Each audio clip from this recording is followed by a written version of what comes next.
Hello friends, today we are going to start our new topic on kidney function test. Kidney function test में हम लोग सबसे पहले समझेंगे कि इसके अंदर किडनी फंक्शन टेस्ट में क्या करते हैं।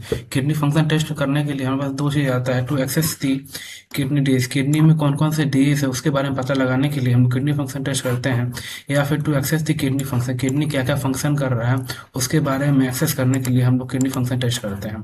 तो सबसे पहले आएगा सीरम पैरामीटर। सीरम पैरामीटर मतलब कि सीरम के अंदर में जैसे ब्लड में क्लोटिंग फैक्टर सीरम होता है, तो सीरम पैरामीटर में सबसे पहले क्या आएगा, यूरिया आएगा। क्या क्या चीज हम एक्सेस करते हैं, चेक करते हैं। यूरिया चेक करते हैं, क्रेटिनिन चेक करते हैं, सोडियम चेक करते हैं, पोटेशियम चेक करते हैं। और यूरिन एनालिसिस, जो यूरिन का एनालिसिस होता है उसमें फिजिकल प्रॉपर्टी से, फिजिकल प्रॉपर्टी कैसा, फिजिकल प्रॉपर्टी मतलब कि उसका ये कलर कैसा है, टेक्सचर कैसा है, वो सब पीएच कैसा है, वो सब हम फिजिकल प्रॉपर्टी में चेक करते हैं। और केमिकल टेस्ट भी करते हैं हम लोग। अब आते हैं बात हम लोग यदि करें to assess the kidney function, kidney function के एक्सेस करने के बारे में बात करें तो इसमें हम लोग ग्लोमेरुलर फंक्शन का हम टेस्ट करते हैं। ग्लोमेरुलर फंक्शन, ग्लोमेरुलर परमिएबिलिटी और ट्यूबुलर फंक्शन के बारे में पता करने की कोशिश करते हैं। ग्लोमेरुलर फंक्शन में हम लोग ये देखते हैं कि इसका क्लियरेंस टेस्ट हम देखते हैं। किसे हम देखते हैं, क्लियरेंस टेस्ट। क्लियरेंस टेस्ट क्या होता है इसके बारे में आगे बात करेंगे एक बाय वन, लेकिन अभी क्या बात कर रहे हैं कि ग्लोमेरुलर फंक्शन में हम लोग क्या करते हैं, क्लियरेंस फंक्शन के बारे में बात कर रहे होते हैं। फिर बात करें ग्लोमेरुलर परमेबिलिटी। ग्लोमेरुलर परमेबिलिटी में आपके पास आ जाएगा urinary protein estimation. Urinary protein estimation करते हैं। उसके बाद आता है ट्यूबुलर फंक्शन। ट्यूबुलर फंक्शन में कंसंट्रेशन टेस्ट या फिर डाइल्यूशन टेस्ट कर रहे होते हैं हम लोग। कंसंट्रेशन ये भी दोनों हम लोग पढ़ेंगे वन बाय वन। तो सबसे पहले ये सब बातें हो गई। सबसे पहले हम लोग को ये जानना चाहिए कि किडनी का फंक्शन क्या है। किडनी के फंक्शन के बारे में यदि जाने तो सबसे पहले हम लोग पता होना चाहिए कि maintenance of acid base balance, ये क्या करता है, एसिड बेस बैलेंस को मेंटेन करता है। क्या करता है, एसिड बेस बैलेंस को मेंटेन करता है। आप बोलेंगे कि एसिड बेस बैलेंस को मेंटेन कैसे करते हैं। एसिड बेस बैलेंस को मेंटेन करने का सिंपल सा ये है कि वो क्या करता है कि H+HCO3- को यहाँ इधर से उधर, जहाँ पे एसिड ज्यादा हो HCO3- लेके आता है, और जहाँ पे बेस ज्यादा होता है H+ लेके आता है, मतलब कि बैलेंस करने का काम करता है। सेकंड हमारे पास क्या है, ब्लड प्रेशर रेगुलेटर। सेकंड हमारे पास क्या है, ब्लड प्रेशर, बीपी को रेगुलेट करने के काम आता है एल्डोस्टेरोन, ये सब। ये किडनी में यही सब तो हो रहा है कि कितना मान के चल, कितना फ्लूइड बाहर निकलेगा, कितना फ्लूइड कम निकलेगा, वो सब यहाँ पर रेगुलेट हो रहा होता है, इसीलिए यहाँ पे इसका काम आता है। सेकंड थर्ड हम बात करें maintenance of water and electrolyte balance. क्या करता है, maintenance of water and electrolyte balance को मेंटेन करने की हेल्प करता है। इसमें बात होगी कि मतलब कि वाटर इलेक्ट्रोलाइट कितना छोड़ना है, मतलब कितना डाइल्यूट होगा, कितना कंसंट्रेटेड यूज जाएगा, सारा तो किडनी में होता है ना। आगे फोर्थ में लिखा हुआ excretion of waste product urea creatine and uric acid. Excretion of waste product,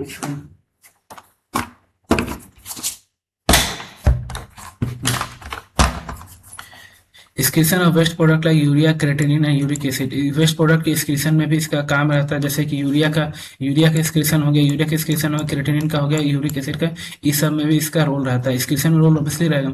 synthesis of vitamin D, vitamin D के सिंथेसिस में भी इसका काम रहता है। किसका काम रहता है, इसका काम विटामिन डी के सिंथेसिस में भी काम रहता है। आगे आगे यदि बात करें सिंथेसिस ऑफ इरिथ्रोपोइटिन, इरिथ्रोपोइटिन की सिंथेसिस में भी इसका रोल रहता है। Renin release of aldosterone, renin के रिलीज में रेनिन की क्या हेल्प करता है, एल्डोस्टेरोन रिलीज करने। जब हम लोग डिस्टल कन्वर्टेड ट्यूब्यूल के आगे जाएंगे, कलेक्टिंग डक्ट आता है, वहां पे हमारे पास एल्डोस्टेरोन रिलीज होता है। एल्डोस्टेरोन रिलीज होगा तभी जा करके थोड़ा सा जैसे हमें पता है कि लूप ऑफ फैलने में डाउन द ऊपर जाते हैं तो हम लोग बहुत ज्यादा कम हो जाता है, ये ऑस्मोलाइट मतलब 150 तक पहुंच जाता है। इसमें पानी भरने का सब काम क्या होता है, रेनिन रिलीज करता है एल्डोस्टेरोन। बेसिकली फंक्शन है, फंक्शन में याद रखना सबसे पहले फंक्शन क्या, maintenance of acid base balance. किसका मेंटेनेंस कर रहा है, एसिड बेस बैलेंस का मेंटेन कर रहा है। ब्लड प्रेशर रेगुलेशन कर रहा है, maintenance of water and electrolyte, water electrolyte, excretion of waste product, excretion waste product urea creatine and uric acid, synthesis of vitamin D, vitamin D के synthesis में भी हेल्प करता है। सिंथेसिस ऑफ इरिथ्रोपोइटिन, इरिथ्रोपोइटिन के synthesis में भी, erythropoietin के synthesis में भी हेल्प कर रहा होता है। और rennin release and aldosterone. Erythropoietin क्या होता है, इरिथ्रोपोइटिन जो टर्म, इरिथ्रोपोइटिन का मतलब होता है इसे ग्लाइकोप्रोटीन। क्या है, ग्लाइकोप्रोटीन हार्मोन है जो कि प्रोड्यूस होता है किडनी के द्वारा। Synthesis of kidney, synthesis erythropoietin कहाँ से होता है, किडनी से होता है।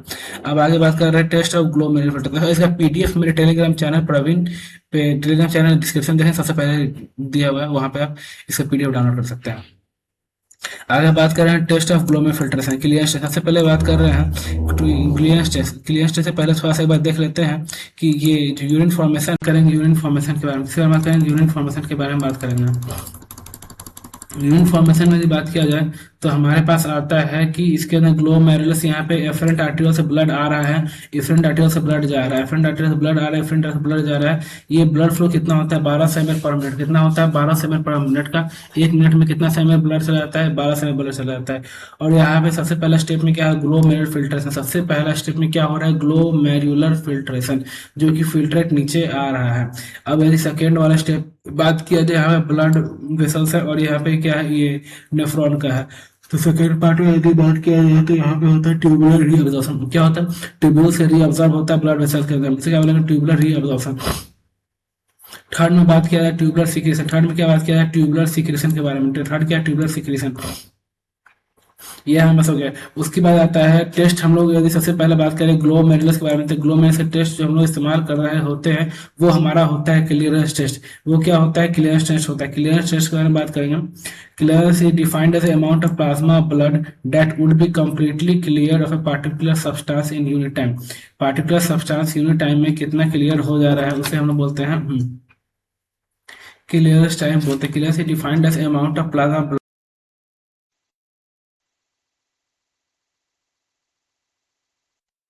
Clearance is defined as the amount of plasma blood that would be completely clear of a particular substance in unit time। ठीक है, यूनिट टाइम में कितना सब्सटेंस जो है वो क्लियर हो जाता है, उससे हम लोग बोलते हैं क्लियरेंस टेस्ट बोलते हैं। उसके बाद समझे क्या क्लियरेंस टेस्ट क्या बोलते हैं? Clearance test is defined as a particular unit time में कितना क्लियर आउट हो जाए उसे हम क्या बोलते हैं? क्लियरेंस टेस्ट बोलते हैं। अब आगे यदि बात की substance parameter used in clearance, क्या क्या चीजें हैं जो हम लोग क्लियरेंस टेस्ट में इस्तेमाल कर रहे होते हैं। क्लियरेंस टेस्ट में हम लोग इस्तेमाल कर रहे होते हैं इनुलिन। इनुलिन को बेस्ट माना जाता है। इसको बोला जाता है गोल्ड स्टैंडर्ड। क्या बोला जाता है? Gold standard. मतलब कि freely filter through glomerulus, freely filter होता है ग्लोमेरुलस से, नाइदर ऑब्जर्व, यहाँ पे नहीं ऑब्जर्व हो रहा होता है, नहीं यहाँ पे ऑब्जर्व हो रहा होता है, नहीं यहाँ पे सिक्रीट हो रहा होता है। Neither absorbed nor secreted by renal tubules has to be given in IV। मतलब सीरीज के द्वारा दिया जाता है, इंटरवेंस दिया जाता है। नॉट अफेक्टेड बाय डाइट, ये डाइट के द्वारा अफेक्ट नहीं होता है। और values values near to the GFR 125 ml per minute. Values near to GFR कितना? 125 ml पर मिनट। इसमें ज्यादा चेंजेस नहीं आते इसमें, क्योंकि आपका जो भी सब्सटेंस जो आ रहा है नहीं सिक्रीट हो रहा है, नहीं एब्जॉर्ब हो रहा है। ठीक है, नहीं सिक्रीट हो रहा है, नहीं एब्जॉर्ब हो रहा है। Freely filtered glomerular has to be given IV। Not affected by diet, diet के द्वारा अफेक्ट नहीं होता। उसके बाद यहाँ पे क्या है? वैल्यूज नियर टू GFR, क्योंकि ऑब्जर्व सीक्रेट कुछ हो ही नहीं है, कुछ है ना, आएगा ना जाएगा, तो जो मेन वैल्यूज के अबाउट ही रहेगा। अब बात करते हैं क्रिएटिनिन के बारे में। किस बारे में बात कर रहे हैं? क्रिएटिनिन के बारे में बात कर रहे हैं। Synthesise in a body freely filter through glomerulus, freely filter through glomerulus, freely filter through freely filter through glomerulus, not reabsorb नहीं हो रहा होता है। Secreted through renal tubule in some stain, secreted through renal tubule in some stain, कुछ stain तक secrete होता है। Creatinine के बारे में बात करेंगे। तो एक्चुअली क्या है ना कि इसके साथ मतलब ये भी ठीक है, आदमी यही सवाल करता है इसको शैडो मारा जाता है, लेकिन प्रॉब्लम ये नहीं, प्रॉब्लम ये है कि सिंथेसाइज इन बॉडी, ये बॉडी के अंदर सिंथेसाइज भी होता है। अब उससे क्या होता है? Freely filter through glomerulus, not ये secreted through renal tubules to some, से कुछ सिस्टम तक रेनल ट्यूब्यूल से सिक्रेट होता है। Value slightly higher than normal, इसका थोड़ा वैल्यू आता है नॉर्मल के बॉडी के द्वारा सिक्रेट हो रहा है ना। मेल के अंदर में 135 से लेकर 145 तक आता है, फीमेल के अंदर 125 से लेकर 135 तक आता है। नॉट अफेक्टेड बाय डाइट के द्वारा अफेक्ट नहीं होता है, डाइट के द्वारा अफेक्ट नहीं होता है। अब एक्चुअली यूरिया का क्या प्रॉब्लम है? Urea is like a urea क्या है? Urea is a freely filtered, urea इस क्या है? फ्रीली फिल्टर है। 40% ही, अब 40% ही पूरा यूरिया होता है। मतलब कि बहुत ज्यादा यूरिया आने का चांस इसमें रहता है, यूरिया में होता है। सबसे कम यूरिया चांस इसमें रहता है, इनुलिन में रहता है। क्रिएटिनिन में रहता है कम, रहता है 10 वैल्यू ज्यादा आता है। ठीक है, फिर मान लेते प्रोटीन डाइट ले हम, तो सर यूरिया लेवल बढ़ेगा, तो अफेक्टेड बाय डाइट के द्वारा अफेक्ट होता है। Less values of GFR because of tubular, less values of less values of GFR because of tubular absorption. Clearance के बारे में बात की, clearance ml per minute, U into V और पी। यू क्या है? यू है आपका urinary creatinine, U urinary creatinine in milligram per decilitre. UC कितना है, urinary creatinine in milligram per decilitre. V कितना है, volume of urine ML, volume of urine per ML per minute हो गया। फिर पीसी क्या है, जो अपॉन में P plasma serum creatinine milligram per decilitre. Creatinine clearance है, सिंपल डेफिनेशन होता है UC UC into V over P. तो यहाँ पे यू क्या, urinary creatinine milligram per decilitre, volume of urine ML per minute, plasma secretin, plasma plasma serum creatinine milligram per decilitre. अब बात करें क्लियरेंस। क्लियरेंस यदि 90% से ज्यादा आता है तो नॉर्मल है, 60-90% आता है, मतलब बोल सकते हैं मिल्ड रेनल इम्पेयरमेंट है। और 30% से कम आता है सीवियर रेनल इम्पेयरमेंट है। और 15% कम आता है इंडस्ट्रियल रेनल फेलियर। मतलब कि 15% से क्रिएटिनिन क्लियरेंस कम आ रहा है, इसका मतलब हो गया कि ये इंडस्ट्रियल ऑफ रेनल फेलियर है। क्या इंडस्ट्रियल 90% से ज्यादा है नॉर्मल, 90% से क्रिएटिनिन क्लियरेंस टेस्ट जो हम क्लियरेंस जो कर रहे हैं 90% से यदि ज्यादा आ गया तो हम बोलेंगे नॉर्मल है। यदि 50% कम आएगा तो क्या बोलेंगे, मतलब इंडस्ट्रियल ऑफ रेनल इम्पेयरमेंट है।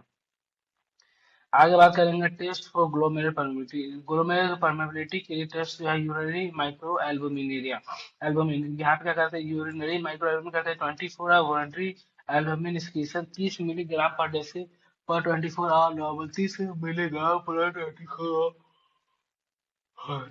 24 hour urinary albumin excretion 30 milligram per 24 hour normal.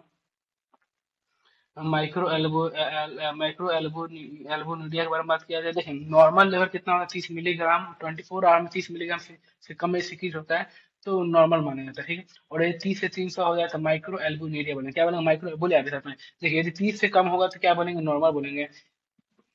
24 our unit एल्बोनुरिया मतलब यहाँ पे नॉर्मल रहता है।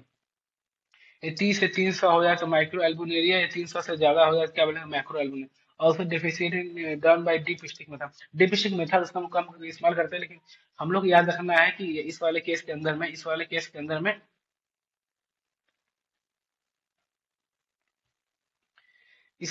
अंदर में अपने पास यही सब है। क्या है कि यदि 30 से 300 के बीच में है तो माइक्रो एल्बुनेरिया, 300 से ज्यादा रहेगा तो macro albuminuria. Also done in D by D patching method. आगे चलते हैं। Test for tubular function measure the specific gravity. Test for tubular function measure the specific gravity. और स्पेसिफिक ग्रेविटी की बात करेंगे, ग्रेविटी जो होता है 1.01 टू 1.025, 1.01 टू 1.025।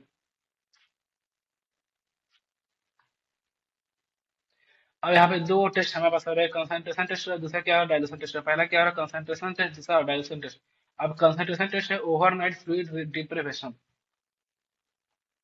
अगर मान लीजिए ओवरनाइट फ्लूइड डिप्रिवेट हो गया, पूरा पानी निकल गया, तो यहाँ पे कंसंट्रेशन होगा specific gravity urine in morning 2 sample in gap of 1 interval. 2 samples in gap of 1 interval. 2 sample लेना है, क्या लेना है, 2 सैंपल लेना है एक एक इंटरवल पे। मतलब फर्स्ट आवर पहले, ये पहले क्या लेना है, पहला लेना है, उसके 1 घंटे के बाद दूसरा सैंपल लेना है। कंसंट्रेटिंग एबिलिटी ऑफ किडनी में, इसमें क्या मेजर करते हैं, concentrating ability of kidney, kidney के कंसंट्रेटिंग एबिलिटी को मेजर कर रहे होते हैं।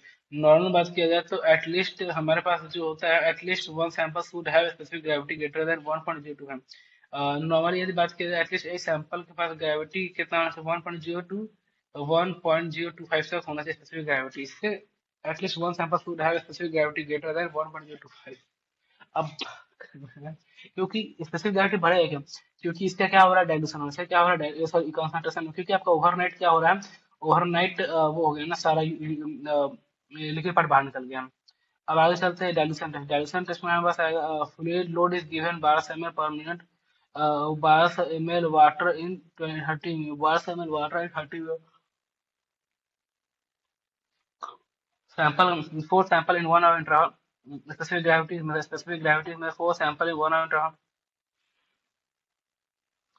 4 सैंपल लेना है 1 आवर इंटरवल पे, बस 4 घंटे का लेना है। स्पेसिफिक ग्रेविटी मेथड, हाँ, नॉर्मल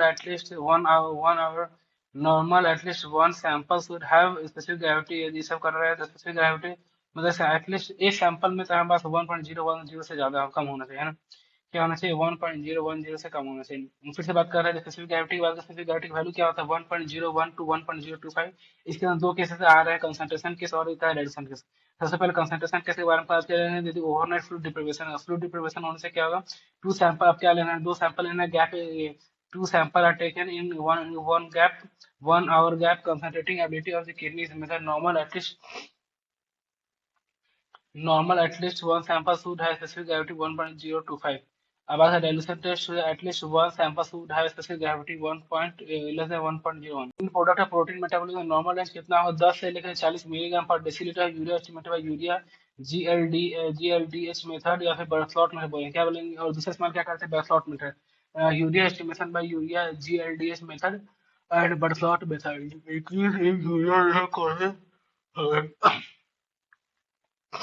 सीरम यूरिया के बारे में बात कर रहे हैं हम सीरम यूरिया में क्या बात कर रहे हैं सीरम यूरिया का हम लोग यदि बात करेंगे तो increase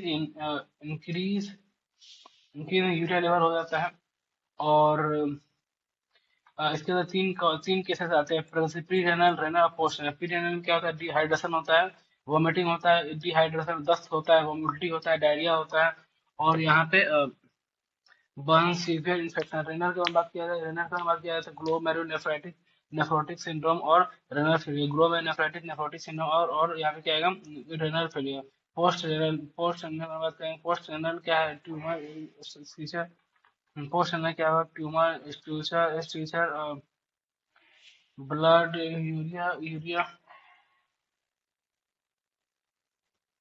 urea bladder liver serum creatinine more sensitive indicator than urea normal range male में क्या है मेल के अंदर होगा 0.17 to 1.4 milligram per decilitre female में होगा 0.6 to 1.3 milligram per decilitre serum creatinine के बारे में serum more sensitive indicator than urea serum creatinine क्या मोर सेंसिटिव देन सीरम हाँ उसके बाद आता है यहाँ पे क्रिएटिनिन किस तरह को क्रिएटिनिन इंक्रीज करने के लिए glomerulonephritis nephrotic syndrome pyelonephritis obstruction of urinary tract अब आता है सोडियम सीरम सोडियम का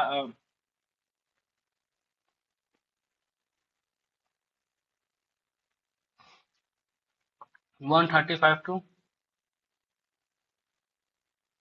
150 होता है सीरम पोटेशियम का होता है 3.5 टू 5 होता है सीरम केसरी सिस्टालिन का होता है glomerular filtration rate glomerular filtration marker serum cystatin क्या है सीरम सिस्टालिन है आपका glomerular filtration marker glomerular filtration marker और ये होता है लेवल 0.80 से 1 पॉइंट होता है अब बात करें urine analysis physical property chemical property जो हम लोग शुरुआत में पढ़े हैं ना क्या क्या चीज पढ़े हैं उसी के बारे में बेसिकली हम बात करें उसी के बारे में बेसिकली बात कर रहे हैं सीरम एनालिसिस में क्या है फिजिकल प्रॉपर्टी वॉल्यूम हो गया वॉल्यूम कितना होता है कलर क्या है पीएच क्या है पीएच का है पीएच कितना है और किसी ग्रेविटी कितना है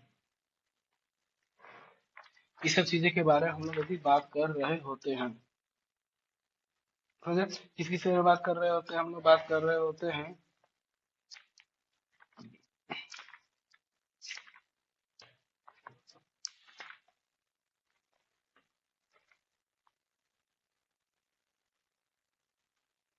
फिजिकल प्रॉपर्टी में वॉल्यूम बात कर रहे होते हैं कलर बात कर रहे होते हैं ऑर्डर बात कर रहे होते हैं pH colour order pH pH specific gravity total solid chemical test में बात करें केमिकल टेस्ट में ये जो है ये सब आप लिख लीजिए अपने वो प्रैक्टिकल के उसे लिख लीजिए वॉल्यूम कितना रहता है उसके बाद कलर कैसा रहता है उसके बाद ऑर्डर कैसा रहता है पीएच कैसा रहता है केमिकल टेस्ट में बात करें ग्लोमेरुलस ग्लूकोज के लिए है ब्रेड टेस्ट ग्लूकोज के लिए है ब्रेड टेस्ट ग्लूकोज के लिए है बेन टेस्ट प्रोटीन के लिए हॉट कोग्राम टेस्ट प्रोटीन के लिए हॉट कोग्राम बाइल साल्ट के लिए है सल्फर टेस्ट बाइल साल्ट है सल्फर बाइल पिगमेंट हो जाए फोचे टेस्ट बाइल पिगमेंट फोचे टेस्ट उसके बाद बात करेंगे ब्लड बेंजीडिन टेस्ट और यहाँ पे बात कर रहे हैं कीटोन बॉडी हो गया रोथरास टेस्ट होप आपको समझ में आएगा एक बार इसको फिर से देख ले रहे हैं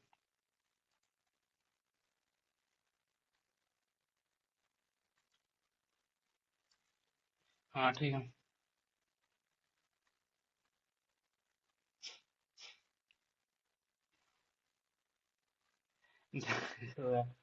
देखो किडनी फंक्शन टेस्ट की बात करें किडनी फंक्शन की क्या कर रहे हैं किडनी फंक्शन टेस्ट है to assess kidney disease assess करते हैं दूसरा हमारे पास क्या करते हैं दूसरा हमारे पास करते हैं to assess kidney function serum plasma serum parameter है यूरिया क्रिएटिनिन सोडियम पोटेशियम और यहाँ पे आएगा और यूरिन एनालिसिस में फिजिकल प्रॉपर्टी और केमिकल टेस्ट यहाँ पे क्रिएटिन फंक्शन है ग्लोमेरुलर फिल्ट्रेशन क्रिएटिनिन की क्लियरेंस है glomerular permeability urine protein estimation tubular function test mechanism of acid base balance blood pressure maintenance test को बात करते हैं, यहाँ पे सब बात की थी 12 सेमी होते हैं, यहाँ पे आकर के डेल्टा निकलता है, इनुलिन हो गया, क्रेटिनिन हो गया, यूरिया हो गया,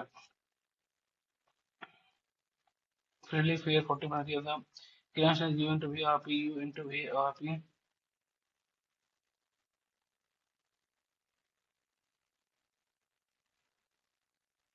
ये क्लियरेंस 90% से ज़्यादा नॉर्मल होगा, 15% कम होगा तो क्या होगा, इंड स्टेज ऑफ क्रेनिडी हो गया। उसके बाद कंसंट्रेशन डायरेक्शन टेस्ट हो गया, उसके बाद बात है सीरम सीरम यूरिया हो गया, prerenal renal prerenal dehydration vomiting diarrhoea हो सकता है, रेनल के ग्लूमेनेफ्राइटिस नेफ्रोटिक सिम्टम और रेनल फेलियर हो सकता है। पोस्ट रेनल में क्या होगा, ट्यूबुलर आएगा, सीचर आएगा, स्टोन आएगा, फिर serum creatinine most sensitive indicator, ten urea और नॉर्मल रेंज 0.7 टू 1.4 तक रहेगा। और यहाँ पे ये सब बातें हो गई सिस्टम। और यहाँ पे ये केमिकल टेस्ट में ब्रेनडी test, heat coagulation test protein के लिए, उसके बाद बाइल साल्ट है, sulphur test, bile pigment Fouchet test और बेंजोनाइट टेस्ट, रथरा टेस्ट हो गया। ये सब चीजें हम लोग पढ़ेंगे। होप आपको वीडियो समझ में आया होगा। और यूरिन क्या किडनी फंक्शन टेस्ट होगा, और भी सारे क्वेश्चन और भी सारे होगा, और इसका जो पीडीएफ का लिंक आपके पास ऑब्वियसली टेलीग्राम में डाला हुआ है। If you like this video, subscribe to the channel and हम ऐसा कंटेंट लाते रहेंगे। All the best. करेंगे यूरिन फॉर्मेशन के बारे में, इसके बारे में बात करेंगे, यूरिन फॉर्मेशन के बारे में बात करेंगे। यूरिन फॉर्मेशन में यदि बात किया जाए तो हमारे पास आता है कि इसके अंदर ग्लोमेरुलस, यहाँ पे एफरेंट आर्टरियल से ब्लड आ रहा है, इफरेंट आर्टरियल से ब्लड जा रहा है, एफरेंट आर्टरियल से ब्लड आ रहा है, इफरेंट आर्टरियल से ब्लड जा रहा है। ये ब्लड फ्लो कितना होता है, 12 सेमएल पर मिनट। कितना होता है, 12 सेमएल पर मिनट का। एक मिनट में कितना सेमएल ब्लड चला जाता है, 12 सेमएल ब्लड चला जाता है। और यहाँ पे सबसे पहला स्टेप में क्या है, ग्लोमेरुलर फिल्ट्रेशन। सबसे पहला स्टेप में क्या हो रहा है, ग्लोमेरुलर फिल्ट्रेशन, जो कि फिल्ट्रेट नीचे आ रहा है। अब यदि सेकेंड वाला स्टेप बात किया जाए, यहाँ पे ब्लड वेसल्स है और यहाँ पे क्या है, ये नेफ्रॉन का है। तो सेकेंड पार्ट में यदि बात किया जाए तो यहाँ पे होता है ट्यूबुलर रीअब्जॉर्प्शन। क्या होता है, ट्यूब्यूल से रीअब्जॉर्ब होता है ब्लड वेसल्स के अंदर, इसे क्या बोलेंगे, ट्यूबुलर रीअब्जॉर्प्शन। थर्ड में बात किया जाए ट्यूबुलर सिक्रेशन। थर्ड में क्या बात किया जाए, ट्यूबुलर सिक्रेशन के बारे में। थर्ड क्या है, ट्यूबुलर सिक्रेशन। ये हमें बस हो गया। उसके बाद आता है टेस्ट। हम लोग यदि सबसे पहले बात करें ग्लोमेरुलस के बारे में, तो ग्लोमेरुलस टेस्ट जो हम लोग इस्तेमाल कर रहे होते हैं वो हमारा होता है क्लियरेंस टेस्ट। वो क्या होता है, क्लियरेंस टेस्ट होता है। क्लियरेंस टेस्ट के बारे में बात करेंगे हम। Clearance is defined as amount of plasma blood that would be completely clear of a particular substance in unit time. Particular substance unit time में कितना क्लियर हो जा रहा है उसे हम लोग बोलते हैं क्लियरेंस टाइम बोलते हैं। Clearance is defined as amount of plasma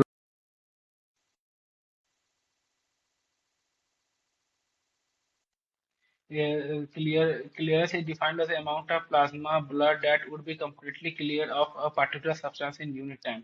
ठीक है, यूनिट टाइम में कितना सब्सटेंस जो है वो क्लियर हो जाता है, इससे हम लोग बोलते हैं क्लियरेंस टेस्ट बोलते हैं।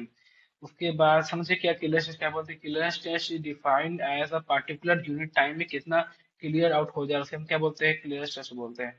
अब आगे यदि बात की substance parameter used in clearance, क्या क्या चीजें हैं जो हम लोग क्लियरेंस टेस्ट में इस्तेमाल कर रहे होते हैं।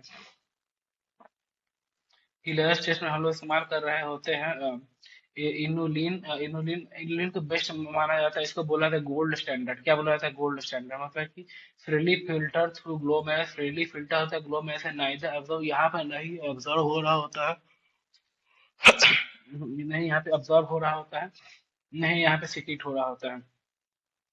Neither absorbed nor secreted by renal tubules has to be given in IV, मतलब सीरीज के द्वारा दिया जाता है, इंट्रावेनस दिया जाता है। नॉट अफेक्टेड बाय डाइट, ये डाइट के द्वारा अफेक्ट नहीं होता है। और values values near to the GFR 125 ml per minute. Values near to GFR कितना, 125 ml पर मिनट। इसमें ज्यादा चेंजेस नहीं आते इसमें, क्योंकि आपका जो भी सब्सटेंस जो आ रहा है नहीं सिक्रीट हो रहा है नहीं अब्जॉर्ब हो रहा है, ठीक है, नहीं सिक्रीट हो रहा है नहीं अब्जॉर्ब हो रहा है, फ्रीली फिल्टर्ड ग्लोमेरुलस हर्ष given IV, not affected by diet, diet के द्वारा अफेक्ट नहीं होता। उसके बाद यहाँ पे क्या है, वैल्यूज नियर टू GFR, क्योंकि ऑब्जर्व सीक्रेट कुछ हो ही नहीं है, कुछ ना आएगा ना जाएगा, तो जो मेन वैल्यूज के अबाउट ही रहेगा। अब बात करते हैं क्रिएटिनिन के बारे में। किस बारे में बात कर रहे हैं, क्रिएटिनिन के बारे में बात कर रहे हैं। Synthesise in a body freely filter through glomerulus, freely filter through glomerulus, freely filter through freely filter through glomerulus, not reabsorb नहीं हो रहा होता है। secreted through renal tubule in some extent, secreted through renal tubule in some extent, कुछ extent तक secrete होता है। Creatinine के बारे में बात करेंगे। तो एक्चुअली क्या है ना कि इसके साथ मतलब ये भी ठीक है, आदमी यही सवाल करता है इसको शैडो मारा जाता है, लेकिन प्रॉब्लम ये नहीं, प्रॉब्लम ये है सिंथेसाइज्ड इन बॉडी, ये बॉडी के अंदर सिंथेसाइज भी होता है। अब उससे क्या होता है, freely filter through glomerulus, not ये secreted through renal renal tubules to some से कुछ सिस्टम तक रेनल ट्यूब्यूल से सीक्रेट होता है। Value slightly higher than normal, इसका थोड़ा वैल्यू आता है नॉर्मल के बॉडी के द्वारा सीक्रेट होगा ना। मेल के अंदर में 135 से लेकर 145 तक आता है, फीमेल के अंदर 125 से लेकर 135 तक आता है। नॉट अफेक्टेड बाय डाइट के द्वारा इफेक्ट नहीं होता है, डाइट के द्वारा इफेक्ट नहीं होता है। अब एक्चुअली यूरिया का क्या प्रॉब्लम है, यूरिया इज लाइक यूरिया क्या है, urea is a freely filtered, urea इस क्या है, फ्रीली फिल्टर है। 40% ही, मतलब 40% ही पूरा यूरिया होता है, मतलब कि बहुत ज्यादा यूरिया आने का चांस इसमें रहता है, यूरिया में होता है सबसे कम यूरिया चांस इसमें रहता है, इनुलिन में रहता है, क्रिएटिनिन में रहता है कम रहता है, 10 वैल्यू ज्यादा आता है, ठीक है। मान लेते प्रोटीन डाइट ले रहा है तो उसका यूरिया लेवल बढ़ेगा, तो अफेक्टेड बाय डाइट के द्वारा अफेक्ट होता है। Less values of GFR because of tubular, less values of less values of GFR because of tubular absorption. Clearance के बारे में बात की, clearance ml per minute U into V और पी। यू क्या है, यू है आपका urinary creatinine, urinary creatinine in milligram per decilitre. UC कितना है, urinary creatinine in milligram per decilitre. V कितना है, volume of urine ml, volume of urine पर ml पर मिनट हो गया। फिर पीसी क्या है, जो अपॉन में P, plasma serum creatinine milligram per decilitre. Creatinine clearance है, सिंपल सा डेफिनेशन होता है UC, UC into V over P. तो यहाँ पे यू क्या, urinary creatinine milligram per decilitre, volume of urine ml per minute, plasma secretin, plasma plasma serum creatinine milligram per decilitre. अब बात करें क्लियरेंस, क्लियरेंस यदि 90% से ज्यादा आता है तो नॉर्मल है, 60-90% आता है, मतलब बोल सकते हैं मिल्ड रेनल इम्पेयरमेंट है। और 30% से कम आता है सीवियर रेनल इम्पेयरमेंट है, और 15% कम आता है इंडस्ट्रियल रेनल फेलियर। मतलब कि 15% से यदि क्रिएटिनिन क्लियर से कम आ रहा है, इसका मतलब हो गया कि ये इंडस्ट्रियल ऑफ रेनल फेलियर है। क्या इंडस्ट्रियल, 90% से ज्यादा है नॉर्मल, 90% से क्रिएटिनिन क्लियरेंस टेस्ट जो हम क्लियरेंस जो कर रहे हैं 90% से यदि ज्यादा आ गया तो हम बोलेंगे नॉर्मल है, यदि 50% कम आएगा तो क्या बोलेंगे, मतलब इंडस्ट्रियल ऑफ रेनल इम्पेयरमेंट है। आगे बात करेंगे test for glomerular permeability. Glomerular permeability के लिए टेस्ट जो है यूरिनरी माइक्रो एल्बुमिनुरिया, एल्बुमिन, यहाँ पे क्या करते हैं, यूरिनरी माइक्रो एल्बुमिन करते हैं 24 hour voluntary albumin excretion 30 milligram per deci per 24 hour normal, 30 milligram per 24 hour, तो 24 hour urinary albumin excretion 30 milligram per 24 hour normal. Micro एल्बोनुरिया के बारे में बात किया जाए, देखिए नॉर्मल लेवल कितना होगा, 30 मिलीग्राम, 24 आवर में 30 मिलीग्राम से कम में सीक्रेट होता है, तो नॉर्मल माना जाता है, ठीक है। और यदि 30 से 300 हो जाए तो माइक्रो एल्बोनुरिया बने, क्या बोलेंगे, माइक्रो बोले आपके साथ में, देखिए यदि 30 से कम होगा तो क्या बोलेंगे, नॉर्मल बोलेंगे। 24 आवर यूनिट एल्बोनुरिया मतलब यहाँ पे नॉर्मल रहता है। ये 30 से 300 हो जाए तो माइक्रो एल्बुनेरिया, या 300 से ज्यादा हो जाए तो क्या बोलेंगे, macro albuminuria. Also deficient done by dip stick method, dip stick method उसका हम कम इस्तेमाल करते हैं, लेकिन हम लोग याद रखना है कि इस वाले केस के अंदर में, इस वाले केस के अंदर में,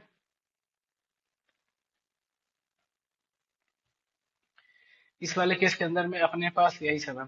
क्या है कि यदि 30 से 300 के बीच में है तो माइक्रो एल्बुनेरिया, 300 से ज्यादा रहेगा तो macro albuminuria. Also done in D by D patching method. आगे चलते हैं। Test for tubular function measure the specific gravity, test for tubular function measure the specific gravity. और स्पेसिफिक ग्रेविटी की बात करेंगे, स्पेसिफिक ग्रेविटी जो होता है 1.01 टू 1.025, 1.01 टू 1.025।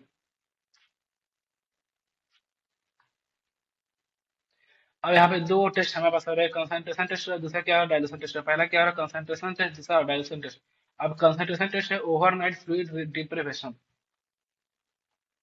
अरे मान से ओवरनाइट फ्लूइड डिप्रिवेट हो गया, पूरा पानी निकल गया, तो यहाँ पे कंसंट्रेशन होगा। Specific gravity urine in morning, two sample in gap of one interval, two samples in gap of one interval. दो सैंपल लेना है, क्या लेना है, दो सैंपल लेना है एक एक इंटरवल पे, मतलब फर्स्ट आवर पहले, ये पहले क्या लेना है, पहला लेना है, उसके 1 घंटे बाद दूसरा सैंपल लेना है। कंसंट्रेटिंग एबिलिटी ऑफ किडनी में, इसमें क्या मेजर करते हैं, concentrating ability of kidney, kidney के कंसंट्रेटिंग एबिलिटी को मेजर कर रहे होते हैं। नॉर्मल बात किया जाए तो एटलीस्ट हमारे पास जो होता है, at least one sample should have specific gravity greater than 1.02 normally यदि बात किया जाए, एटलीस्ट एक सैंपल के पास ग्रेविटी कितना होना चाहिए, 1.02 1.025 तक होना चाहिए स्पेसिफिक ग्रेविटी। इससे at least one sample should have specific gravity greater than 1.025। अब क्योंकि स्पेसिफिक ग्रेविटी बढ़ेगा क्यों? क्योंकि इसका क्या हो रहा है, डाइल्यूशन हो रहा है। क्या हो रहा है, सॉरी, कंसंट्रेशन, क्योंकि आपका ओवरनाइट क्या हो रहा है, ओवरनाइट वो हो गया ना, सारा लिक्विड पार्ट बाहर निकल गया।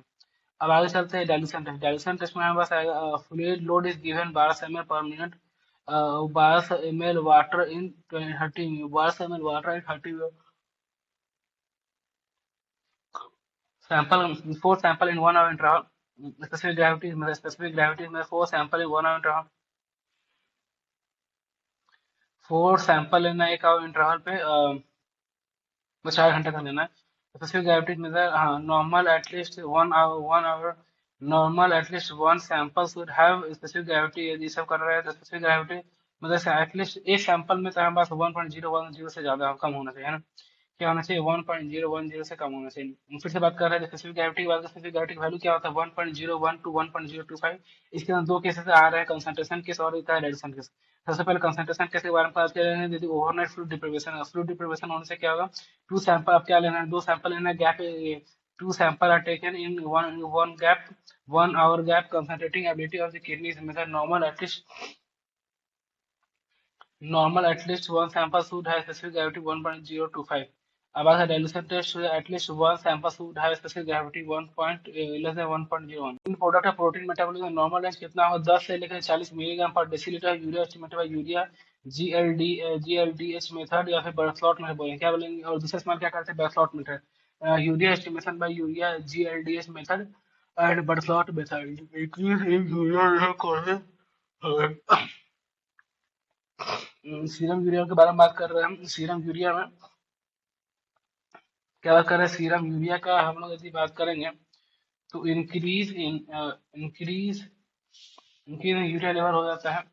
और इसके अंदर तीन केसेस आते हैं, प्री रेनल, रेनल और पोस्ट रेनल। प्री रेनल में क्या होता है, डिहाइड्रेशन होता है, वोमिटिंग होता है, डिहाइड्रेशन दस्त होता है, उल्टी होता है, डायरिया होता है, और यहाँ पे बर्न सीवियर इन्फेक्शन। रेनल की बात किया जाए, रेनल की बात किया जाए तो ग्लोमेरुलोनेफ्राइटिक नेफ्रोटिक सिंड्रोम और रेनल फेलियर, ग्लोमेरुलोनेफ्राइटिक नेफ्रोटिक सिंड्रोम, और यहाँ पे क्या आएगा, रेनल फेलियर। पोस्ट रेनल की बात करें, पोस्ट रेनल क्या है, ट्यूमर स्ट्रक्चर, पोस्ट रेनल क्या होगा, tumour structure, blood urea urea urea bladder liver serum creatinine more sensitive indicator than urea. Normal range male में क्या होगा,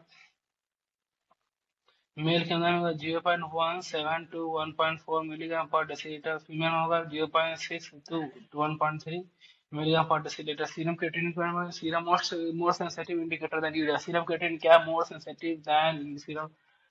हाँ, उसके बाद आता है यहाँ पे क्रिएटिनिन किस तरह का होगा, क्रिएटिनिन इंक्रीज करने के लिए glomerulonephritis, nephrotic syndrome, pyelonephritis, obstruction of urinary tract. अब आता है सोडियम, सीरम सोडियम का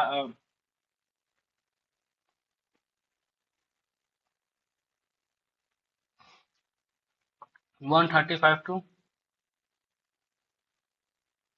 150 होता है। सीरम पोटेशियम का होता है 3.5 टू 5 होता है। सीरम केसरी सिस्टालिन का होता है, glomerular filtration rate, glomerular filtration marker, serum सिस्टालिन।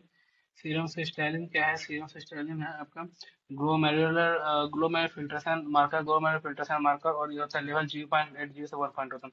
अब बात करें urine analysis, physical property, chemical property, जो हम लोग शुरुआत में पढ़े हैं ना, क्या क्या चीज पढ़े हैं, उसी के बारे में बेसिकली हम बात करें, उसी के बारे में बेसिकली बात करें। सीरम एनालिसिस में क्या है, फिजिकल प्रॉपर्टी, वॉल्यूम हो गया, वॉल्यूम कितना होता है, कलर क्या है, पीएच क्या है, पीएच क्या है, पीएच कितना है, और किसकी ग्रेविटी कितना है।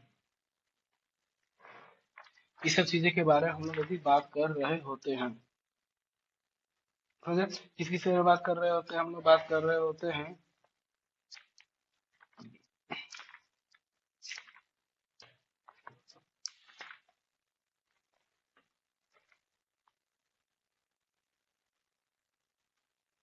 फिजिकल प्रॉपर्टी में, वॉल्यूम बात कर रहे होते हैं, कलर बात कर रहे होते हैं, ऑर्डर बात कर रहे होते हैं, periods, colour, order, APS, pH, specific gravity, total solid. Chemical test में बात करें, केमिकल टेस्ट में ये जो है ना, ये सब आप लिख लीजिए, अपने वो प्रैक्टिकल किए उसे लिख लीजिए।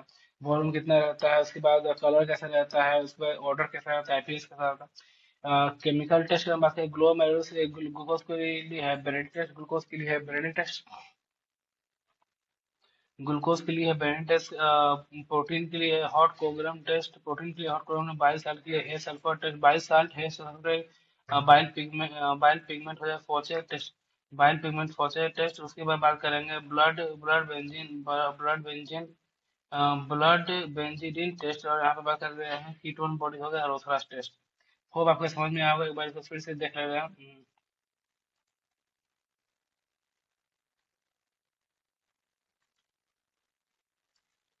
हाँ ठीक है।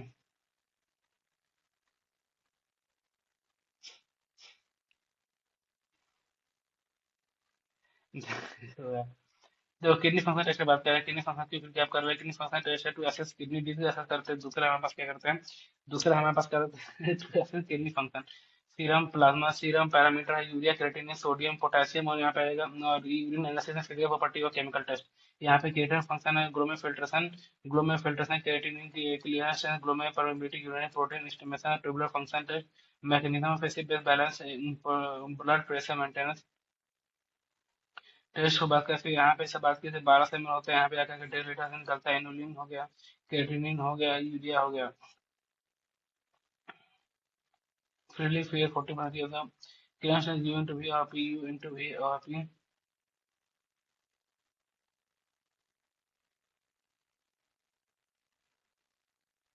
ये क्लियरेंस 90% ज्यादा नॉर्मल होगा, 15% कम होगा तो क्या होगा, end stage of kidney disease हो गया। उसके बाद कंसंट्रेशन टेस्ट डायरेक्शन टेस्ट हो गया, उसके बाद आता है सीरम सीरम यूरिया हो गया, फिर रेनल रेनल फिर रेनल डिहाइड्रेशन वॉमिटिंग डायरिया हो सकता है, रेनल के ग्लोमेरुलोनेफ्राइटिस नेफ्रोटिक सिंटम और रेनल फेलियर हो सकता है।